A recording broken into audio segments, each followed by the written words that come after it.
তো আজকে আমি ইনস্টল করলাম ডাইকিনের একটা 3 স্টারের এসি। তো দেখতে পাচ্ছ হোয়াইট কালারের সিম্পল লুকের মধ্যে ডাইকিনের এসি দেখতে খুবই সুন্দর হয়। তো এটা যদি শুরু করা যায়, তো দেখতে পাচ্ছ 3 স্টার মডেলে এটা যদি 50% কুলিংয়ে হচ্ছে 2400 ওয়াটের মতো কুলিং ক্যাপাসিটি, আর হচ্ছে 100% হচ্ছে 4800। তো একটা ডাইকিনের চিল্ড হাওয়া আছে, কুলিং ফ্যাসিলিটি ভালো। তো সব মিলিয়ে ওভারঅল যদি দেখা যায় ডাইকিনের এসি তো এমনি তো ব্র্যান্ডেড এসি, অন্যান্য এসি থেকে ভালো খুব প্রোডাক্ট। এটা রিমোটের যদি ফুল ফাংশনটা আমি তোমাদেরকে বলছি, দেখে নাও কীভাবে তোমরা ইউজ করবে।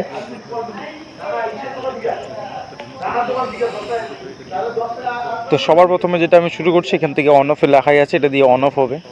ঠিক আছে, এটা দিয়ে অন অফ লেখা আছে, অন অফ লেখা হবে। তারপরে যেটা লেখা আছে পাওয়ার চিল, যখনই তুমি পাওয়ার চিলে ট্রিপ দেবে এখানে স্ট্রংয়ের একটা চিহ্ন চলে আসবে। এসিটা যখন ফ্যানের স্পিড হাই হবে, কুলিংটা বাড়বে তাড়াতাড়ি ঘরটাকে চিল করার জন্য। আবার এটাকে পরে ঘর ঠান্ডা হয়ে যাওয়ার পরে এটা অফ করে দিলে অফ হয়ে যাবে।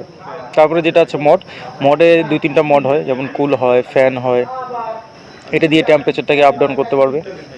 এটা দিয়ে মাঝখানে একটা দিয়ে অ্যারো চিহ্ন দেওয়া রয়েছে, যদি টেম্পারেচার আপ ডাউন হবে। এটা ফ্যান স্পিড দেখতে পাচ্ছ, যদি ফ্যান স্পিডটা 3টা ফ্যান স্পিড আছে, 3টা ফ্যান স্পিড এখানে অ্যাডজাস্ট হবে, হাই মিডিয়াম লো। তারপরে এখানে আছে সুইংটা, যেটা সুইং প্লেটটাকে অ্যাডজাস্ট করার জন্য হয়েছে, এখানে সুইং প্লেটটাকে অ্যাডজাস্ট করতে পারবে। আর তার মাঝে কন্ডা লেখা রয়েছে, এটা যদি যখনই কন্ডা মোড দেওয়া হবে, এসির যে সুইং ফ্ল্যাপটা আছে দেখতে পাচ্ছ উপরের দিকে চলে যাচ্ছে অটোমেটিক। এসির হাওয়াটা যাতে ডাইরেক্ট শরীরে না লাগে সেটার জন্য কন্ডা মোডটা কিন্তু স্পেশালি ডাইকিনে দেওয়া থাকে। তারপরে লেখা আছে গুড অ্যান্ড ডিসপ্লে, যখন দেখতে পাচ্ছ এখন কিন্তু ডিসপ্লে এসিতে লেখা আসছে না। তো ডিসপ্লে যে লেখাটা আছে ওখানটায় 3 সেকেন্ড প্রেস করে চাপে ধরতে হবে, তাহলে কিন্তু ডিসপ্লে চলে আসলো। দেখতে পাচ্ছ এখানে ডিসপ্লে চলে আসে। সবার প্রথমে দেখাচ্ছে যে এসির কত পার্সেন্ট কুলিং করছে, তো এখানে দেখাচ্ছে 57% এসিটা এখন কুলিং করছে। এটা ধীরে ধীরে 100 পর্যন্ত যাবে।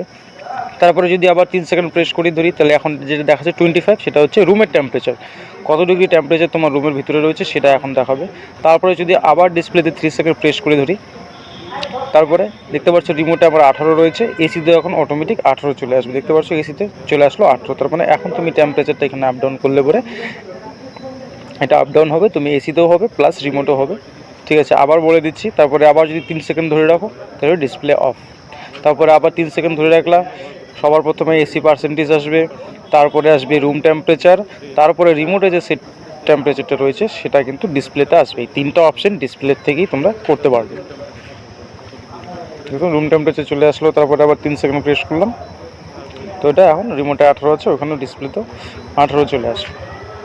আর তারপরে যেটা দেখাচ্ছি টাইমার অফ, তখন শোয়ার সময় যদি টাইম সেট করতে চাও যে 2 ঘন্টা বা 3 ঘন্টা এসিটাকে অন করে টাইম দিয়ে সেট করে রাখবো, 3 ঘন্টা চলার পরে এসি টাইমার অফের যে অপশানটা আছে ওখানে প্রেস করতে হবে। প্রথমে 1 ঘন্টা আসবে, তারপরে আবার প্রেস করলে 2 ঘন্টা আসবে, 3 ঘন্টা আসবে, তো অটোমেটিক ওটা সেট হয়ে যাবে। আর ওখানে টাইমারের জন্য একটা ইয়েলো কালারের লাইট জ্বলবে, আর ওটাকে ক্যান্সেল করার জন্য মাঝখানে ক্যান্সেল বাটনটা রয়েছে, ওটা দিয়ে ক্যান্সেল করলেই ক্যান্সেল হয়ে যাবে। তারপর রয়েছে ডিউ ক্লিন, অটোমেটিক এসি নিজেকে নিজে ক্লিন করে। সেটা হচ্ছে এসি যখন 1-2 বছরের পুরনো হয়, ভিতরে ধুলোবালি থাকলে সেটা ডিউ ক্লিনে দিলে এসিটা অটোমেটিক চলবে, ভিতরে বরফ টরফ জমে জলের সঙ্গে ধুলাবালিগুলো বের হয়ে যাবে। এই হচ্ছে ফুল ফাংশনটা, তোমরা এইভাবে ইউজ করতে পারবে রিমোট। যে কয়েলটার মধ্যে যদি ধুলোবালিগুলো জমে থাকে সেটাকে ক্লিন করার জন্য এটা কাজে লাগে।